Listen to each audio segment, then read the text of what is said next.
We wanted a total reset. No cell service, no city noise, just us and the wild. Mark, Dave and I found a remote spot deep in the national forest surrounded by ancient trees. The silence was absolute, pressing in on us, almost physical. We set up camp, built a fire, and let the peace wash over us. That first night felt perfect. Laughter, beers, stars overhead. No strange noises, no sense of being watched. It was exactly what we came for. But looking back, that peace was a lie. The forest was watching, waiting for us to let our guard down. We were trespassers, but we didn't know it yet. That night, I slept deeply, feeling safe with my friends nearby. We had supplies, a plan. What could go wrong? Everything, as it turned out. The wilderness doesn't care about your plans, it has its own rules. And we were about to break them. The first 24 hours were just the calm before the storm. We were oblivious to the energy swirling just beyond our firelight. We hadn't received the eviction notice yet, but it was coming. The forest was about to show us its true face, and we were not ready. The second night, I woke up at 2:33 a.m., heart pounding, senses on high alert. The silence was gone, replaced by a heavy presence. Then I heard it. Footsteps, slow and deliberate, circling my tent. Crunch, pause, crunch. Not an animal, too heavy, too methodical. It was as if something was studying us, sending a message. I tried to call out to Mark and Dave, but my voice barely worked. The footsteps stopped. Stillness. I whispered, "Mark, Dave, you hear that?" Silence. Then, a soft dragging sound brushed the tent wall, so close I could feel it. My mind raced for explanations, but nothing made sense. I called out again, louder. Mark mumbled, half asleep, "Go to sleep." They hadn't heard a thing. It was as if the encounter was meant for me alone. The isolation was suffocating. I lay there, frozen, listening to the darkness. The footsteps never returned that night, but the feeling of being watched never left. I was alone with it. The forest had made its first move, and I knew things would only get worse. Sleep was impossible.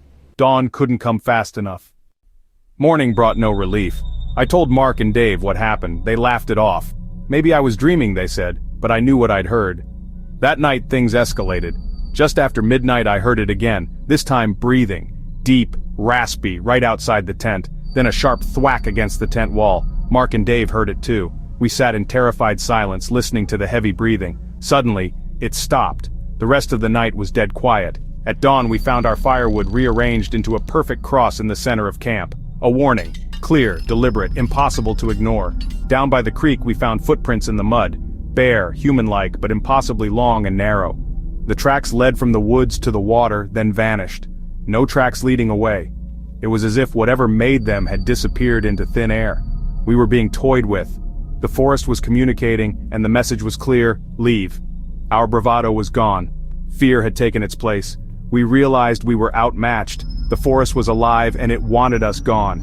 We were no longer welcome. The sense of dread was overwhelming. We knew we had to survive one more night.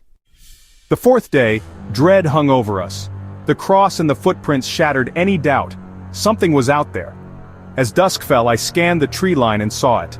A tall, slender figure, motionless in the shadows. For a moment I thought it was a tree stump, but it wasn't. It was watching us. I whispered to Mark, who grabbed the flashlight. We shone the beam where I'd seen it. Nothing. The figure had vanished, as if it melted into the darkness. Mark and Dave saw my fear, and believed me now. The forest felt hostile, alive with menace. We were being hunted, night was falling and we knew we wouldn't sleep. The fear was a living thing, pressing in on us. We huddled together, waiting for whatever came next. The sense of being watched was unbearable. We were intruders, and the forest was closing in. There was no more room for doubt. We were in real danger. That night, we didn't light a fire. We huddled in one tent, barely breathing. Hours passed in suffocating silence. Then footsteps, slow, heavy, coming straight for us. No circling this time, just a direct approach. Each step vibrated through the ground, closer and closer.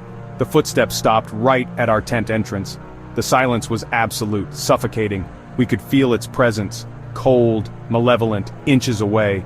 We waited for the zipper to move, for the tent to tear. Panic took over. Mark screamed. We scrambled for the back zipper, tumbled out and ran barefoot into the night. We didn't look back. We ran for the car, desperate to escape. The forest was a blur of darkness and terror. We left everything behind. Gear, shoes, all of it. The only thing that mattered was getting away.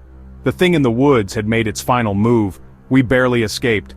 The fear was primal, overwhelming. We never spoke a word as we ran. We just ran for our lives, and we never looked back. We reached the car, bleeding and breathless. Mark fumbled with the keys, finally starting the engine. We sped down the dirt road, headlights bouncing through the darkness. None of us spoke. We all watched the rear view, expecting to see that figure. Then, in the headlights, a tall, motionless silhouette in the road. We flew past it, plunging back into darkness. We didn't stop until sunrise, until we saw civilization. We left everything behind. We never talked about it again. The fear stayed with us, a scar we all carried. I never went camping again. The city's noise became my comfort. But sometimes, late at night, I hear it, a slow, deliberate crunch outside my window. I tell myself it's nothing, but I know better. Some things, once found in the dark, never let you go. The forest's warning followed me home. And I'll never forget. Please comment, like, and subscribe.